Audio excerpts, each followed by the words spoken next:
সূরা আল বাকারার ৪২ নম্বর আয়াত থেকে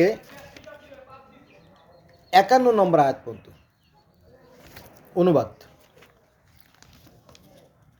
৪২ নম্বর আয়াত, তোমরা সত্যকে মিথ্যার সাথে সংমিশ্রণ করো না এবং জেনে শুনে সত্য গোপন করো না। ৪৩ নম্বর আয়াত, তোমরা যথাযথভাবে নামাজ কায়েম করো ও জাকাত দাও এবং রুকুকারীদের সাথে রুকু করো। ৪৪ নম্বর আয়াত, কি আশ্চর্য, তোমরা মানুষকে সৎ কাজের আদেশ করো আর নিজেদেরকে ভুলে যাও, অথচ তোমরা কিতাব পড়ো, তবে কি তোমরা কিতাব বোঝো না? ইনভাইটেড কমা বা প্রশ্নবোধক চিহ্ন আছে। ৪৫ নম্বর আয়াত, তোমরা ধৈর্য ও নামাজের মাধ্যমে সাহায্য প্রার্থনা করো এবং নিশ্চয়ই উহা কঠিন কাজ বিনীতগণ ব্যতীত। ৪৬ নম্বর আয়াত, তারাই বিনীত যারা ধারণা রাখে যে তোমাদের রবের সাথে তোমাদের নিশ্চিত সাক্ষাৎ ঘটবে এবং তারই দিকে তারা ফিরবে।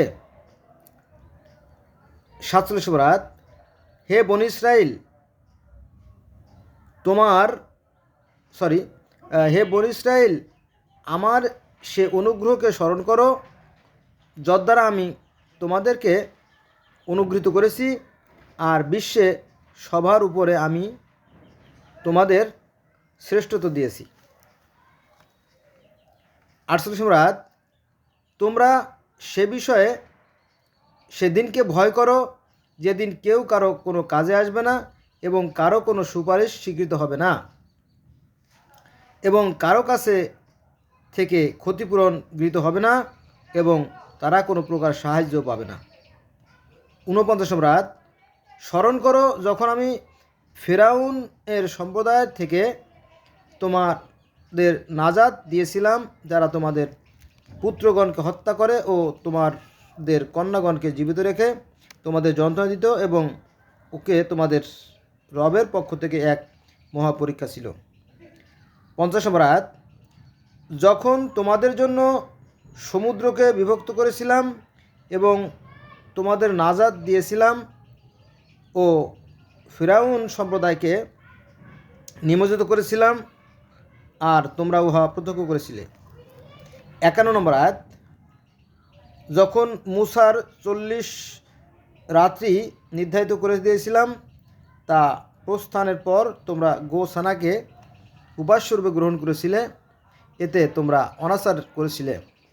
বন্ধুরা, এই যে হে বনী ইসরাইল, আল্লাহ পাক কিন্তু বনী ইসরাইলকে বলতেছে, ভালো করে খেয়াল রাখবেন, হে বনী ইসরাইল, আমার সেই অনুগ্রহকে স্মরণ করো যদ্বারা আমি তোমাদের অনুগ্রহ করেছিলাম আর বিশ্বের উপর তোমাদের শ্রেষ্ঠ দিয়েছিলাম। এটা হচ্ছে আপনার সূরা আল বাকারার ৪৭ আয়াত। এটি কিন্তু বনী ইসরাইলের পর যে আয়াতটা নাজিল হয়েছিল সেই আয়াতটা কোরআনে আসছে। পরবর্তী ঘটনা, এই যে মুসা আলাইহিস সালাম, সূরা আল বাকারার যে ১ নম্বর আয়াতে যে মুসার যে ৪০ রাত্র বা ৪০টা রোজা, এই যে ৪০ দিনে ৪০ রোজা, এটা কিন্তু ইহুদি খ্রিস্টানরা এই ৪০টা রোজা থাকে। তো এটা যারা বললাম, এটা হচ্ছে যে তাওরাতে এবং বাইবেলে যে ঘটনাগুলো আছে ওই একই কাহিনী কোরআনে আছে। আরও বহু কাহিনী আছে যদি আপনারা দেখতেন। ফলে এই ৩টে ধর্মকে আব্রাহামিক রিলিজিয়ন বলা হয়, কারণ এই ৩টে ধর্মেই একই কাহিনী, একই নবীদের কাহিনী। আমরা যাকে বলি মুসা আলাইহিস সালাম, ইহুদি খ্রিস্টান যাকে বলে মোজেস, একই কাহিনী এই ৩টে গ্রন্থে আছে। তবে একটু ভিন্নতা লক্ষ্য করা যায়, একটু ভিন্ন থাকতেই পারে, তাই না? অঞ্চল ভিত্তিক অথবা ভাষা ভিত্তিক একটু ব্যবধান থাকতেই পারে। এই তো আমি যেটা মাঝে মাঝে বলি যে please let's go from today we shall never call for the religion. আমরা ধর্ম নিয়ে বাড়াবাড়ি করবো না। এই ৩টে ধর্ম এই শুধু না, বেদেও যা আছে বেদে, তারপরে গ্রিক পুরাণে, রোমান পুরাণে, তারপরে মিশরীয় পুরাণে, গিলগামেশের মহাকাব্য এবং পার্সি ধর্ম তো একেবারে হুবহু ইসলাম ধর্মের মতোই। পার্সি ধর্মে নামাজ আছে, রোজা আছে, হজ আছে, জাকাত আছে, সব আছে। তারপরে সেই কিয়ামত আছে, মিজান আছে, পুলসরাত আছে, সব আছে। কিন্তু এই বিষয়গুলো আমাদেরকে আমাদের ধর্মগুরুরা যারা আছে তারা কেন যে বলে না আমি জানি না বিষয়টা। হ্যাঁ, যদি বলতো তাহলে বোধহয় আমাদের মতো যে হিংসা, আমাদের মতো যে হিংসা বা ঘৃণা বা বিদ্বেষ আছে এগুলো বোধহয় অনেকটা নষ্ট হয়ে যেত। আমাদের মনটা আরও মসৃণ হতো, ফ্রেশ হতো। বোঝা গেছে বিষয়টা এটা। তো আসুন আমরা ধার্মিকতার অহংকারগুলো দূর করে ফেলাই। কারণ আমাদের ধর্মগুরুরা বলে থাকে যে মুসলমানরা শুধু জান্নাতে যাবে আর কেউ জানা যাবে না। এটা কিন্তু কোরআনের বিরুদ্ধে যায়।